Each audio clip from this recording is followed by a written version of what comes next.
Listening and Speaking Skills for the Revised Cambridge Proficiency Exam 1 by Virginia Evans and Sally Scott.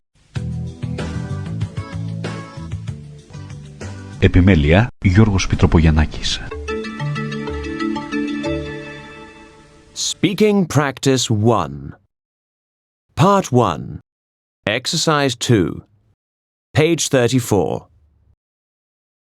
Good morning. My name's Graham Hall and this is my colleague Muriel Brown. And your names are? My name's Catherine. And mine's Thomas. Thank you. Could I have your mark sheets, please? Thank you. Now, first of all, we'd like to know something about you. Where are you from, Catherine? I am from a small town in the north of Portugal. And you, Thomas? I live locally, just round the corner, in fact. Do you live with friends or family? Neither. I have my own flat. I left home about a year ago. I like my privacy. Catherine, what kind of a journey did you have to get here today? I took the train and then a taxi. Are you studying or do you work? I'm studying to be a computer programmer. Could you tell us something about it? It is an area for which there is much demand at this time. I hope that I get a job very quickly when I will finish. Thomas, could you tell us something about your plans for the future? Well, my ambition is to become a professional actor. I realise that it's a rather risky profession, but I don't really see myself sitting behind a desk in an insurance company, if you know what I mean. Besides, it's what I've always wanted to become, and I believe in following one's dreams. Thank you. Now, we'd like to ask you what you think about one or two things. Catherine, if you could visit any other country in the world, where would you go and why? I think that one of the countries on my list of that which I would most like to visit is Mexico, because I am always been fascinated by its history and culture. Also, I have a pen pal from there. Thomas, in what area of your life do you consider yourself to be most successful? Well, I've always got on well with people from all walks of life, so I suppose you could say that I'm a good communicator. People who know me well say that I'd make a good counsellor. Catherine, what kind of change, if any, might be beneficial in your life? I like to have a set program, a kind of order in my life. I'm not very keen on change, but if I am having to change something, I'd probably take up some kind of hobby, like yoga, for example. Thank you. Part 2 Exercise 3 Page 36. Judging from the way this woman is eating, I'd say she's suffering from some kind of eating disorder. Yes, isn't it called bulimia? You know, when people develop strange eating habits. I think so, yes. She's obviously older, but these problems nearly always develop among teenagers. And it's quite a recent thing. Teenagers suffer from all sorts of emotional problems, and this is often the result. Maybe they feel that nobody understands them, or that they're being treated unfairly. They feel insecure, or they feel rejected. They find making the transition from childhood to adulthood difficult. They feel vulnerable, and they suffer from mood swings or depression. All these emotional problems come out in eating disorders, and they can be very dangerous if they last into your adult life. I agree. The problem in picture 2 is a bit different though, isn't it? This boy looks as though he could easily go off the rails. You can see from the way he's sitting that he's a bit distracted. Once schoolchildren stop paying attention in class, it's a short step before they start breaking the rules and getting up to mischief, things like smoking and playing truant. If things get really out of hand, they might start breaking the rules and, outside school, they start breaking the law and getting into trouble. The typical things that teenagers get up to include shoplifting and vandalism. Some of them turn to violence. And there's the problem of money in the last picture. Money's always a problem with teenagers. They fight with their parents over pocket money. Parents always complain that they spend too much. I don't think these problems are so difficult to deal with.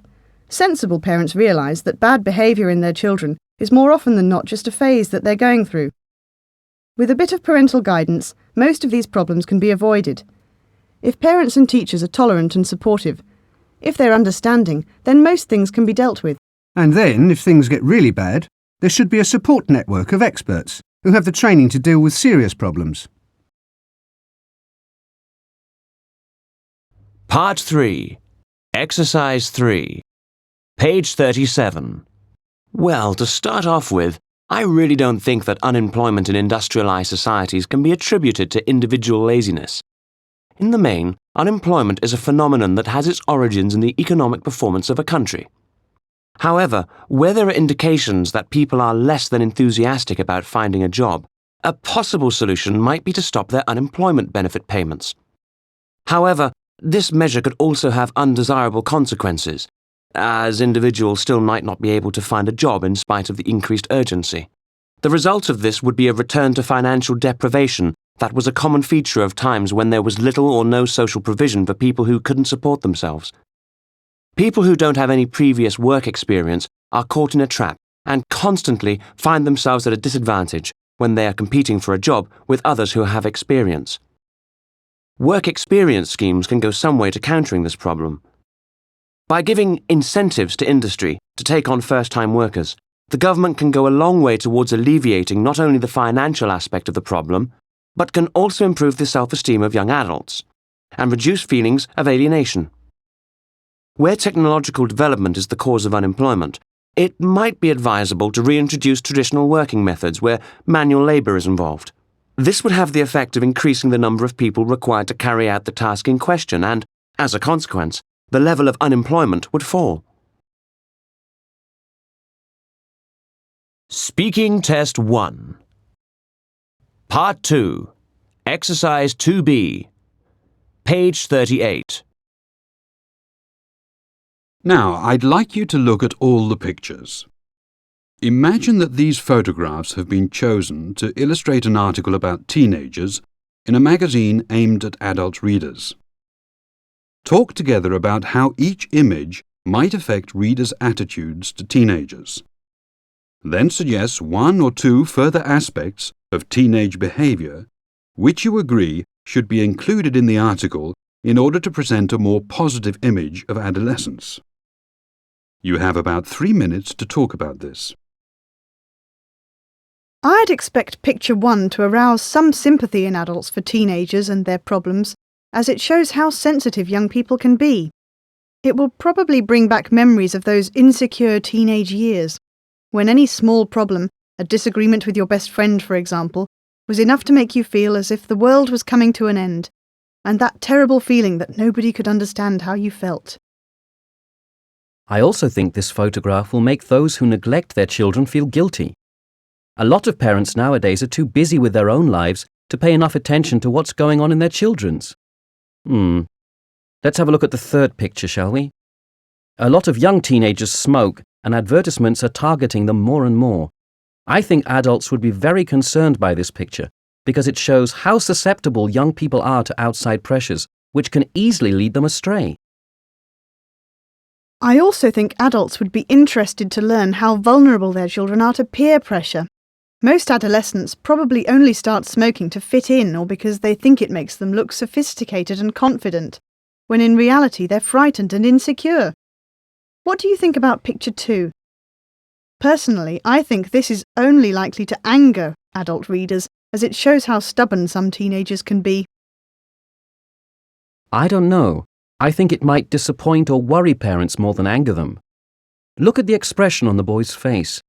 He's not really enjoying the confrontation either, which is a reflection of reality, I think.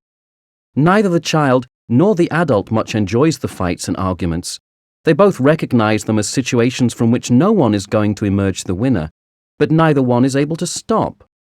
I think it might strike quite a deep chord with readers, as it brings home to them the inevitability of the conflict. That's a good point. What sort of reactions would picture 4 get, do you think? I know some readers will find this one the most disturbing of all. Certainly many adults would assume this girl was a troublemaker just by looking at her. Well, actually I doubt whether they'd take her seriously. They'd probably think looking like that was just a phase she had to go through as a part of growing up, and that she'd grow out of it. Adolescence is a time when you can experiment a little with your appearance after all. Later on, when you've got a job, you have to conform, but a teenager can try out different styles. I think adults should try to be more tolerant of slightly wild or eccentric appearance. It rarely lasts more than a few years. In fact, this is one of the positive aspects I'd like to see included in the article. Young people can often grow out of things if they are left alone, so I think it's important for adults to realize that and not always judge them too harshly or give up on them if they do something wrong. That's something it's important to stress, I think. We should also remember that teenagers are far more aware of the problems in their society and the world around them than adults are, and are prepared to contribute their energy and ideas to solving them and making the world a better place. I think the article should make a point of mentioning this aspect of teenagers too. Absolutely. There should be more emphasis on positive attributes. Otherwise, we run the risk of portraying adolescence as a time of gloom and depression, when it isn't just that. It's also a very positive time, when everyone is idealistic and hopeful. This definitely has to be pointed out in the article. Thank you. Part 3, Exercise 1, page 39. Now, in this part of the test, you're each going to talk on your own for about 2 minutes. You need to listen while your partner's speaking because you'll be asked to comment afterwards. So, Mark, I'm going to give you a card with a question written on it, and I'd like you to tell us what you think. There are also some ideas on the card for you to use, if you like. All right? Here's your card and a copy for you, Janet. Remember, Mark, you have about 2 minutes to talk before we join in. Well, I'd say the introduction of new technology into the workplace is on the whole a good thing. The main advantage being that it's made life easier for a lot of people who work in labor-intensive industries like farming, for instance, by taking over many of the heavier, more dangerous and unpleasant jobs, leaving them more time to spend with their families or just to relax. It's also improved communications and productivity in industry, which has helped businesses to thrive, since they are now able to mass-produce their products and make them affordable to a wider market. However, that also means that the people who work in industry and commerce have to work longer hours than ever, despite the fact that computers have taken over many of the time-consuming tasks. So I don't really think it has given these people any extra leisure time. The only downside of technological progress is that as machines continue to replace the workforce, more and more people are losing their jobs, mainly unskilled manual workers who just don't have what it takes to work in other areas. It is these people who suffer most as a result of technology. Despite that, as I said at the beginning, I still believe technology is the way forward and will continue to make work safer and easier for most people. Thank you. Is there anything you don't agree with? I'd go along pretty much with what Mark just said.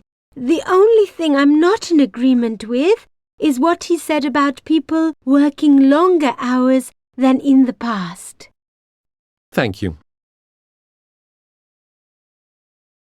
Speaking Practice 2. Part 2, Exercise 3, page 41. Well, I think that informative and thought-provoking news programs are an important part of the democratic process. I mean, what would happen if we didn't know about events that affect us?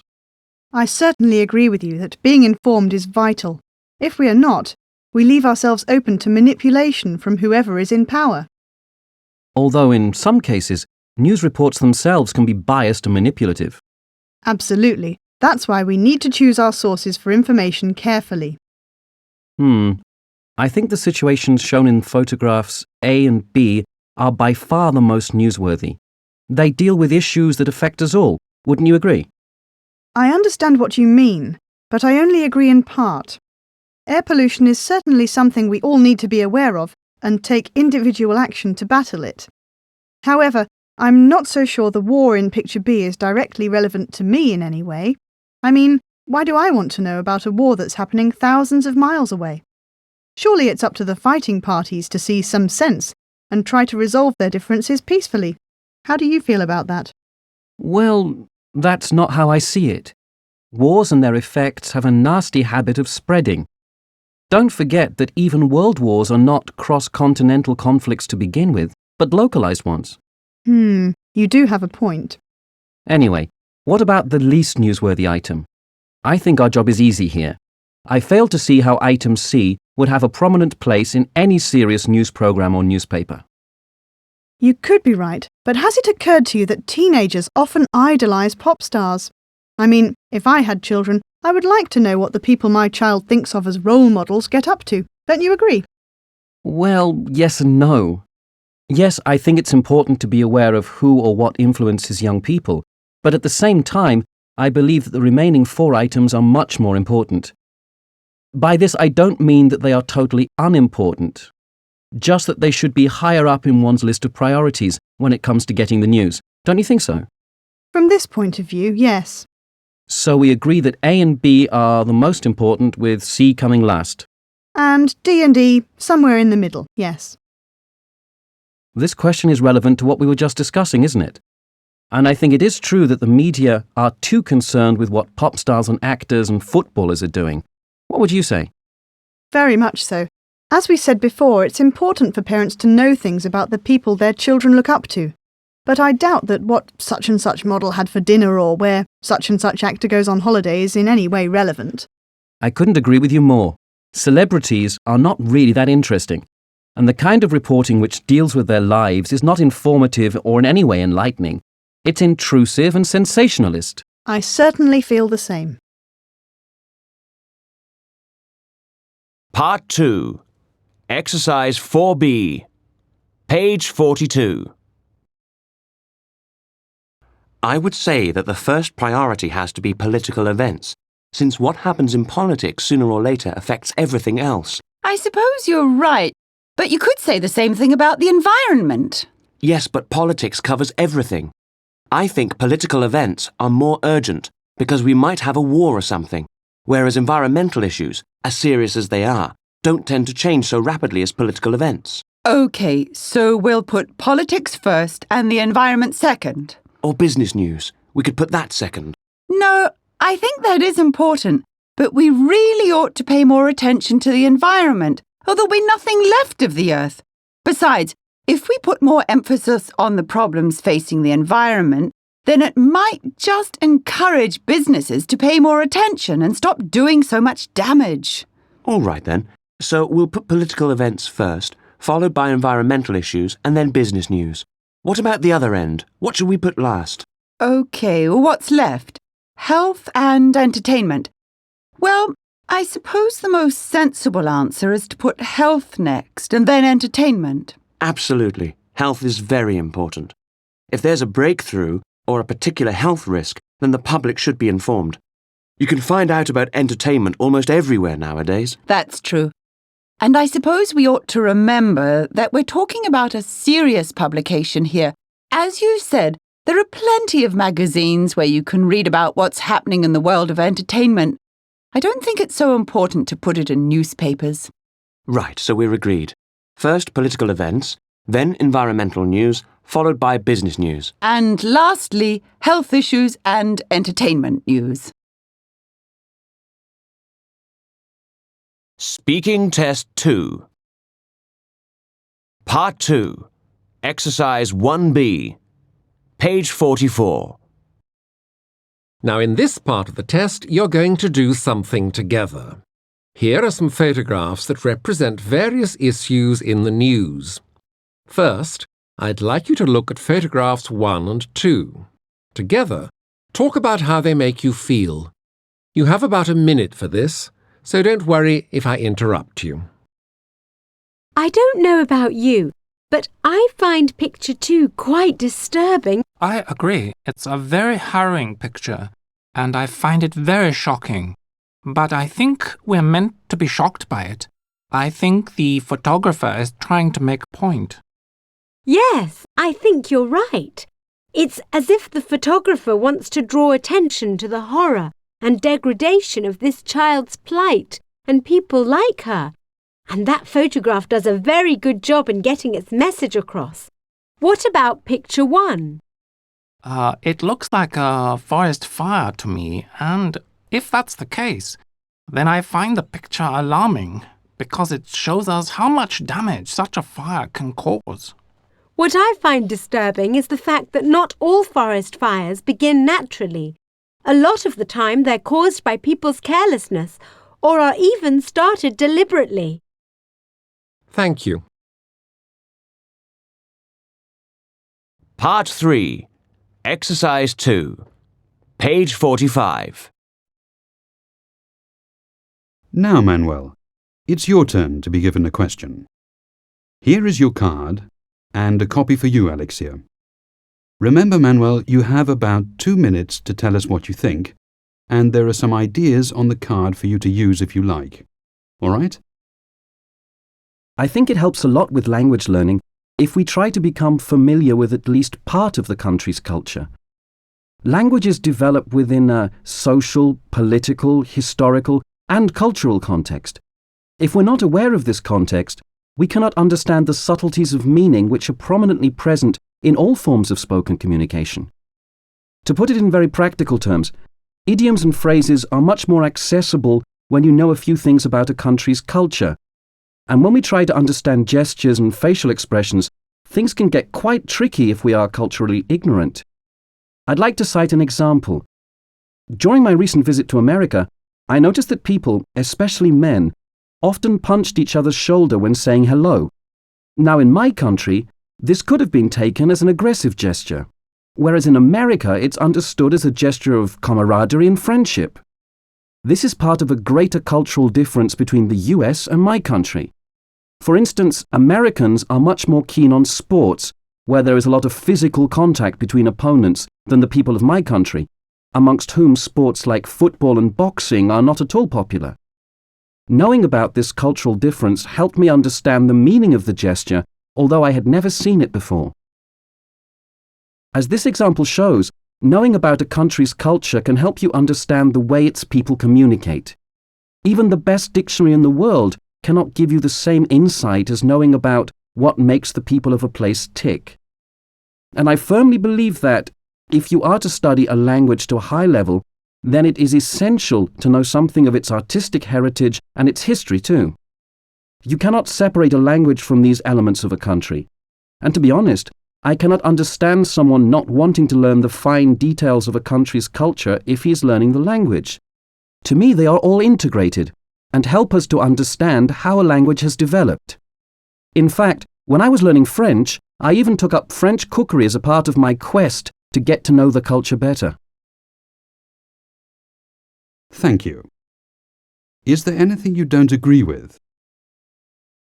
Well, I certainly think that knowing about a country's culture isn't a negative aspect of language learning, but I feel that it may not be as essential as Manuel believes.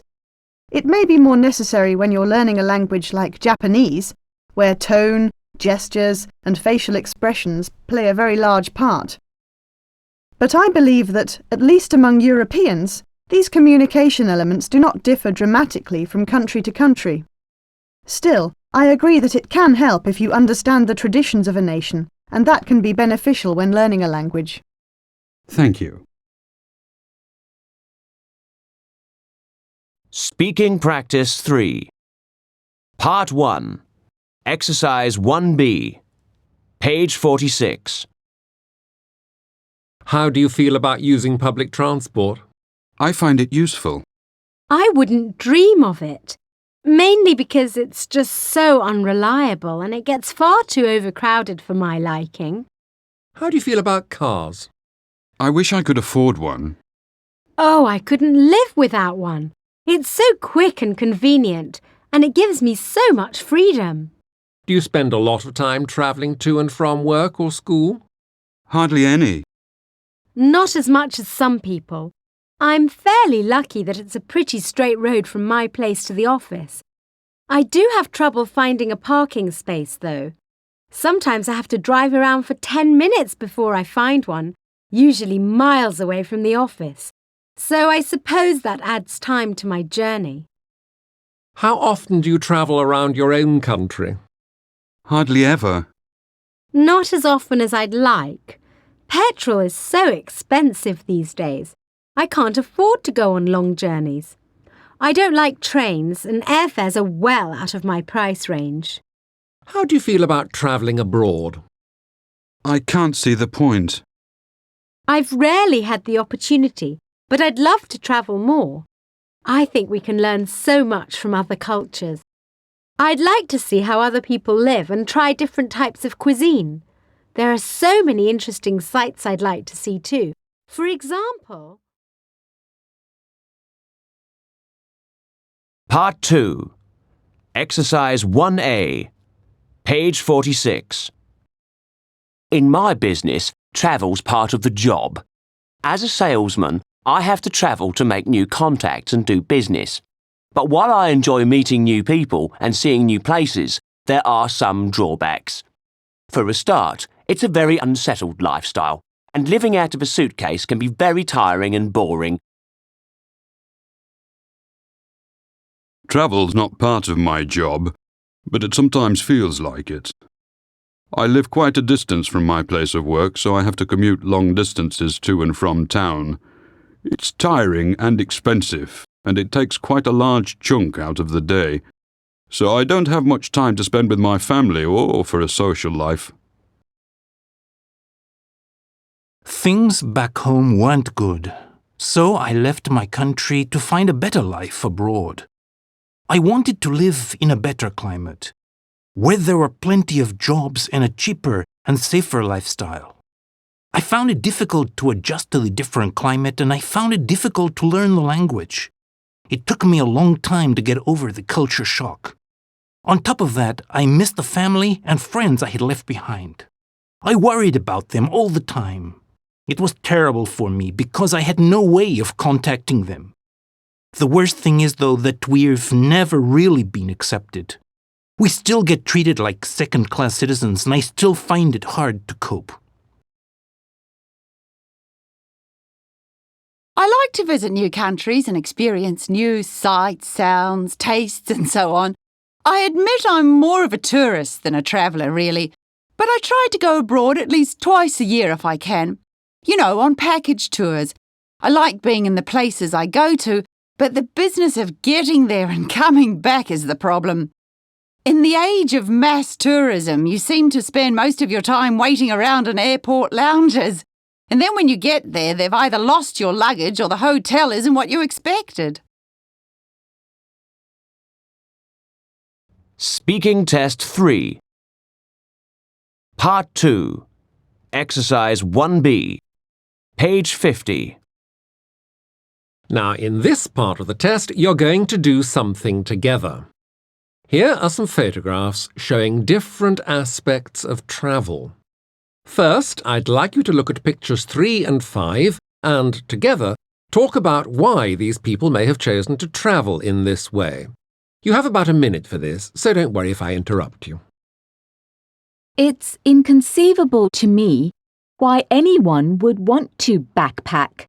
It's so uncomfortable and stressful. I'd much rather stay in a hotel. Well, presumably the man in picture 3 has chosen to backpack because it's a cheap and easy way to travel, especially when you're young and don't mind a bit of discomfort. It's certainly a more adventurous way to travel than that shown in picture 5. For a start, you're much freer to go where you like, when you like. You have a point there. However, I imagine the people in picture 5 are travelling on business rather than for pleasure. They've probably chosen to travel by air because it's quicker and more convenient. Thank you. Part 3. Exercise 2. Page 51. Now, Thomas, it's your turn to be given a question. Here is your card and a copy for you, Linda. Remember, Thomas, you have about 2 minutes to tell us what you think, and there are some ideas on the card for you to use if you like. All right? Not everyone will agree with me, but I believe the media is one of the most powerful influences on behavior in modern society, especially advertising.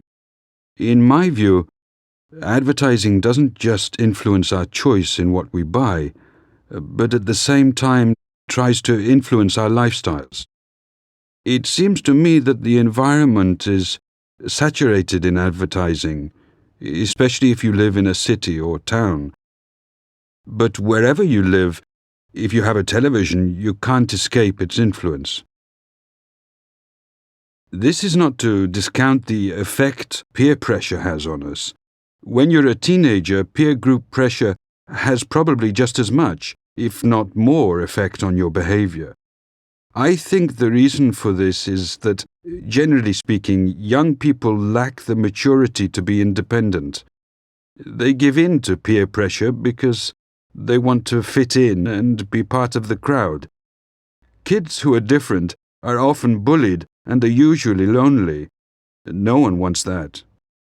I think another major influence on most people is their environment, usually the environment they grew up in. It's well known that children who grow up in deprived areas are more inclined to turn to a life of crime. This is partly due to a lack of recreational facilities. Young people often resort to vandalism and other forms of crime out of sheer boredom, although I think a certain amount of peer pressure comes into it too. I also think that people who live in inner cities tend to be aggressive and unfriendly because they feel threatened by their environment, and they behave that way as a form of defense. To sum up, I think the media has the greatest influence on our behavior because of the constant barrage of images and messages that are almost impossible to ignore. Wherever you live, you can't escape its influence, and that makes it a bad influence in my book. Thank you. Is there anything you don't agree with? I certainly agree that the media has a lot of influence over us, but I think the opinions of others influence people most. In my opinion, people worry too much about what other people think of them, and they often do things they don't want to do or don't do things they want to do because they're afraid of offending their family and friends. I'm not saying we shouldn't consider other people's feelings. I'm just saying I think people should be more independent. Thank you. Speaking Practice 4. Part 1. Exercise 1C. Page 52. Do you enjoy learning English? It depends. Sometimes learning grammatical structures is a bit laborious, but I really like it when we study English texts or watch videos and get to see the language being used. Do you usually do anything exciting during the holidays? It depends. If there is time and if I have the money, I go traveling or visiting relatives. Otherwise, I stay at home. Lately, I've been studying, so I haven't been anywhere for a while. Do you consider yourself to be a superstitious person? Not really. I'm not afraid of black cats or the number 13, for example. I do have a necklace which I wear for good luck sometimes, but I don't really believe in these things as a rule.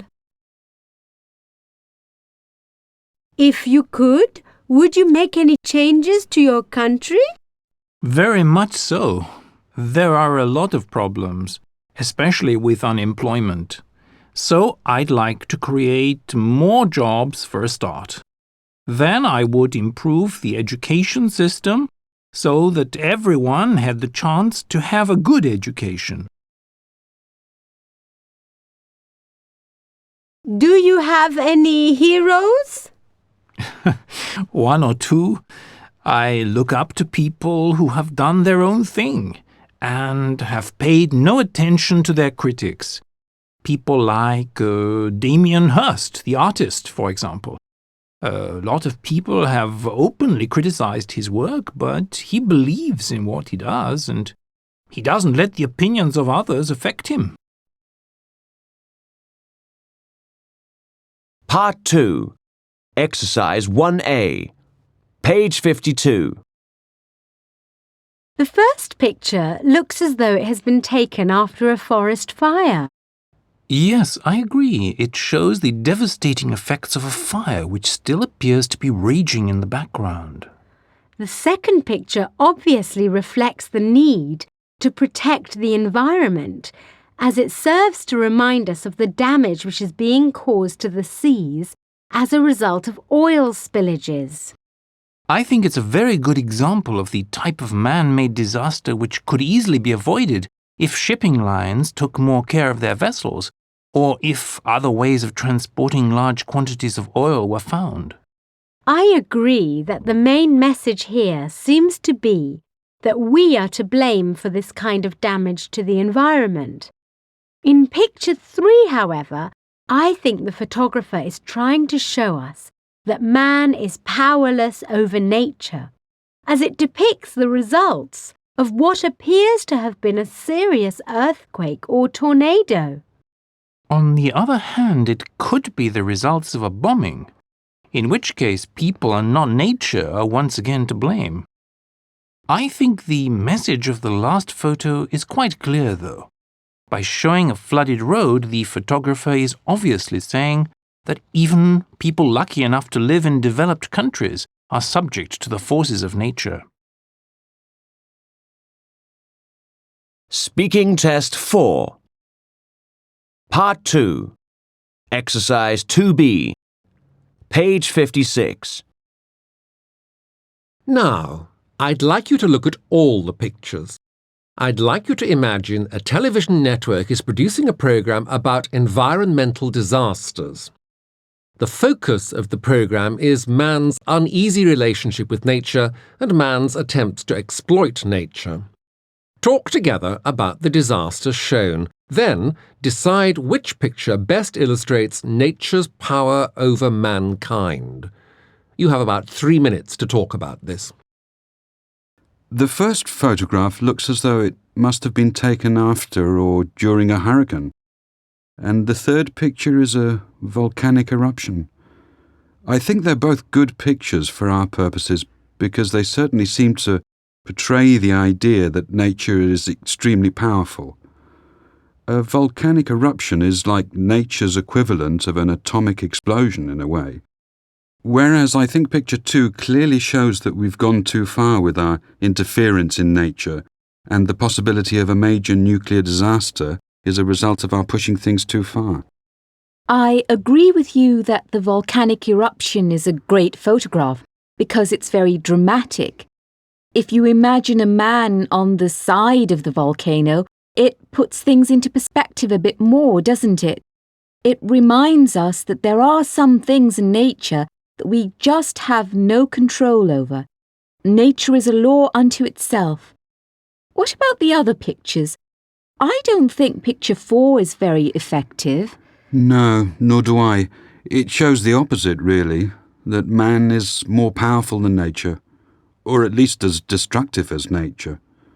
I think 5 shows the same thing, that man has the power to destroy nature rather than using it for his own needs and maintaining a balance. Yes, but this could be a natural fire. Maybe it wants to show that nature has had enough and is getting revenge. Possibly, but I think the last picture does that better. It's a good picture because it shows a drought, either natural or caused by man in his attempt to exploit nature, by altering the climate and modifying crops, and yet it shows something growing, as if to show the resilience of nature and its ability to regenerate itself. So, which picture do you think shows nature's power over man? I think I prefer the volcano. Me too. It makes you realise how insignificant we are. It also shows us that however much we harness nature with solar power, wind energy and such things, nature will always have the upper hand. Thank you. Part 3. Exercise 2. Page 57. In this part of the test, I'd like you each to talk on your own for about 2 minutes. You should listen to what your partner says, because I'll ask you to comment afterwards. Mariana, I'm going to show you a card. There is a question written on the card, and I'd like you to give us your opinions. There are some ideas on the card, and you can use them if you want to. So, here is your card, Mariana, and here is a copy for you to look at, Aris. Don't forget, Mariana, you have about 2 minutes to talk before we join in. I suppose there are some forms of entertainment which are common to all age groups and social groups, like watching sports such as football and basketball, but I do believe that entertainment can vary according to individual circumstances. For example, entertainment for families usually concentrates on keeping the children happy. This often means that the families have day trips to theme parks or zoos. You don't often see middle-aged couples without children at zoos. Also, I think parents are keen for their children to keep healthy or educate themselves, so they go to the swimming pool or museums, especially those which are oriented towards younger people. But of course, age influences the choice of pastime too. Teenagers mostly enjoy being with their friends, at each other's houses listening to music, or just talking about their problems, whereas those in their 20s and 30s have more money to spend on entertainment and tend to go to restaurants, theatres and clubs. If they are unmarried or childless, they can spend a large proportion of their income on entertainment, and this is reflected in their choice of venue. On the other hand, families tend to look for cheaper forms of leisure, such as facilities provided by their local councils, maybe a school holiday play scheme organised in their town park. But when people retire, they have fewer financial commitments, so they again can afford to spend a large proportion of their pension on their free time activities. Now there are travel companies entirely devoted to organising trips for senior citizens, and this is known to be a growing area in the travel industry. They often want to travel to places they were unable to when they had family obligations, and they can travel at all times of the year, not just the peak summer season favoured by families. However, I do associate hobbies centred at home with the elderly. Interests like gardening and DIY are popular, as well as charity work may be connected to a church. Not only do older people like to do this, but it is also a way of meeting people, which is important after retirement from the busy working environment. I suppose the common activity with all age groups is sport, although the choice will vary according to age. Senior citizens favour gentler activities, for example bowls or walking, whereas teenagers have the energy to play team games for hours or do sports requiring a degree of risk such as skateboarding. Generally, working people look on sport as a means to keep fit so they can cope with the stresses of their careers. They may attend a gym or play something like tennis or squash, which means they can expend a lot of calories quickly as time is an issue in their busy working lives. Thank you. Is there anything you'd like to add, Aris? I agree with much of what you have said, but you have concentrated on entertainment for people living in cities, Mariana. In the country, it's different. Rarely do people have much time for entertainment, or indeed the facilities provided in towns. There is no need to have gyms as people become fit working on the land, and generally the outdoor life keeps them healthy. Maybe the men, both young and old, go hunting or fishing as a means of relaxation, but actual time spent on hobbies as we in the city know them is rare. It's the same for the women, but in villages they still organize traditional celebrations and feast days when all the villagers, both young and old, join in the festivities. I think that's the main difference with the towns. Leisure activities are not so separated by age considerations. Thank you. Speaking Practice 5.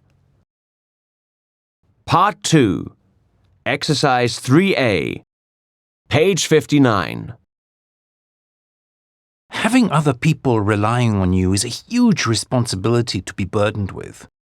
It involves making decisions every day that will adversely affect the lives of millions of people, sometimes either putting them out of work or, in the event of war, sending them to certain death. On top of that, you're forever in the public eye, so everything you do is under constant scrutiny. As you can imagine, it takes its toll on your personal life because you never have any privacy. You can't go anywhere without a procession of bodyguards and aides, and of course, living with the constant threat of assassination or kidnapping goes with the territory. So, why do I do it? Well, there are very few things that can give you the personal sense of achievement that being able to change people's lives for the good can give you. And of course, the power and prestige that goes with such a position can be very exciting. I'd be lying if I said that wasn't a big part of it, not to mention the fact that your name will almost definitely go down in history. Part 2. Exercise 4B. Page 60. Well, as far as I'm concerned, honesty has got to be top of my list. Far too many politicians, for example, just tell people what they want to hear, and then, when they get elected, they do the complete opposite to what they promised. It's true that very few keep their promises. However, in my view, the most important quality in a good leader is integrity. I don't think you can expect to lead people if you're corrupt or immoral in any way. It's important to set a good example, don't you think? I totally agree, and that includes being honest. Yes, but having integrity also means you put the welfare of others before your own. Okay then, so we both agree that integrity is one of the two qualities a good leader should have. What else? Well, I also think it's important for a good leader to be intelligent, don't you? I think that depends on the kind of leader. I suppose politicians and captains of industry require different qualities to, let's say, religious leaders or instructors, for example. That's true, but I still think they have to have a lot of common sense. In fact, I've always thought common sense was far more important than intelligence. A lot of academically intelligent people can be quite unreliable and reckless, whereas sensible people are more likely to do the right thing at the right time. All right then, you've convinced me. So when it comes down to it, a good leader should have integrity and common sense. Part 3. Exercise 1B. Page 61. I'd have to say that in my country, anyway, the biggest change has been in the area of alternative medicine. We are seeing a gradual turn away from conventional forms of treatment and mass-produced pharmaceuticals in favour of natural remedies, like herbal medicines or aromatherapy, as people are beginning to recognise the benefits of a more holistic approach to healing. We've also witnessed a revival of Eastern methods of healing, as people lose confidence in doctors and traditional healthcare methods, preferring to consult acupuncturists or homeopathists, even for quite serious ailments. I think the main reason for this is that, due to a lack of government funding in the health service, a lot of patients aren't getting the treatment they deserve. This in turn has led to those who can afford it investing in private healthcare plans, with the result that increasingly fewer beds are becoming available for non-private patients. There is a practice in my country whereby patients who can pay are given priority, which results in making the waiting list longer for those patients who cannot. Another thing that strikes me is that while we appear to be making great strides in the field of genetics, for example, we still have no cure for common killers such as cancer and AIDS, and only 1 or 2 effective remedies for malaria. It seems to me that a lot more effort is going into more glamorous forms of research, such as cloning and biometrics, at the expense of more mundane diseases, because scientists are far more interested in being famous than curing people.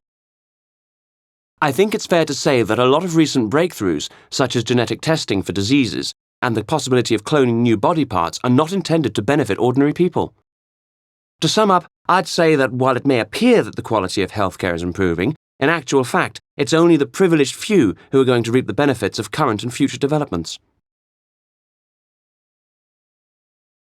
Speaking Test 5. Part 2. Exercise 1B. Page 62. Now, in this part of the test, you're going to do something together. Here are some photographs which show different aspects of leadership.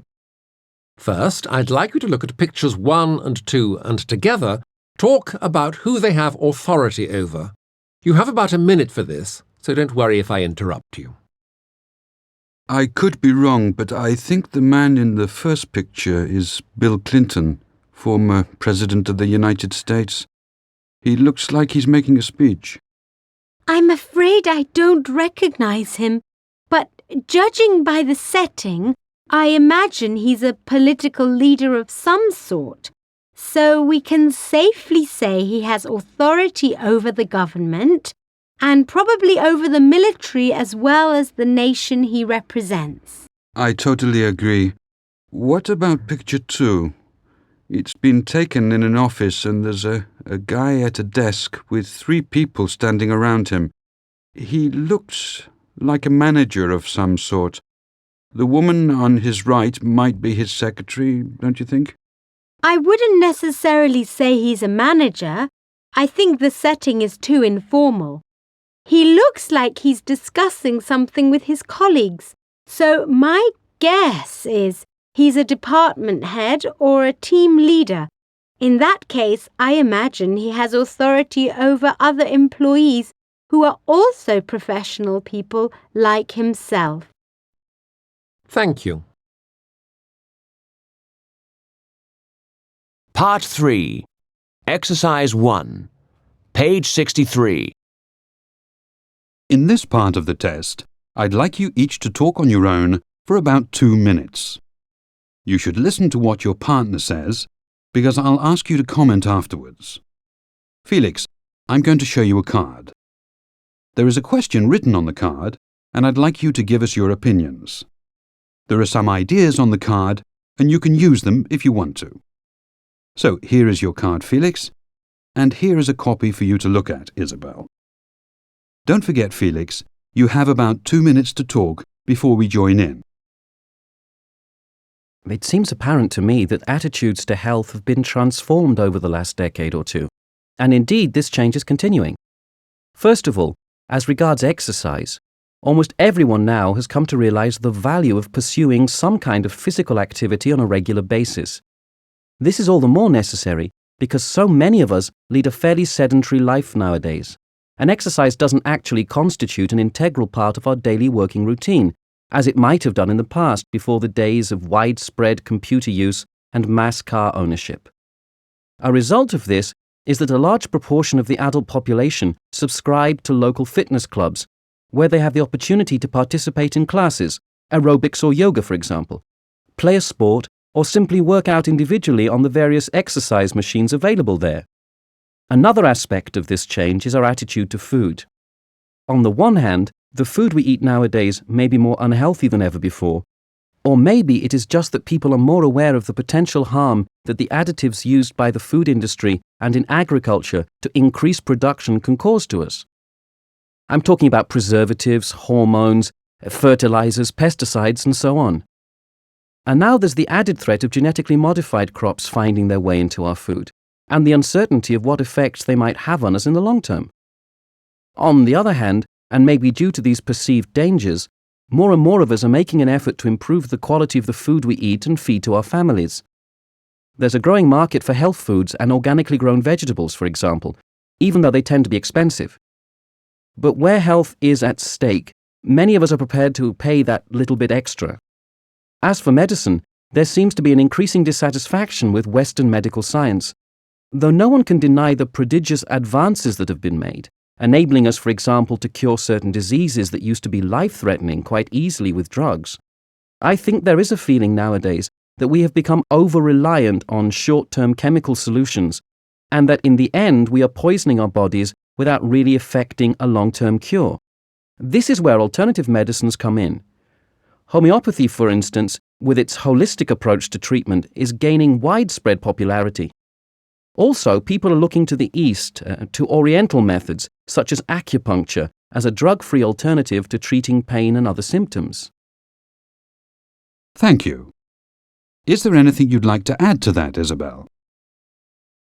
Yes, I'd like to say that I entirely agree with what Felix said, and to add that the craze he mentioned for going to fitness clubs has actually led to a booming business in that area, and the ensuing competition between high street gyms has meant even greater accessibility, some of them staying open during the night to cater for busy professionals. However, I'd also like to point out that life nowadays for some people is often so hectic that they simply don't have the time to get to a gym or sports club, however much they'd like to. Likewise, many of us end up eating junk food, packaged meals and takeaways, not because we're unaware of the benefits of more healthy nutrition, but because of the lack of time to prepare it. Thank you. Επιμέλεια Γιώργος Πιτροπογιαννάκης.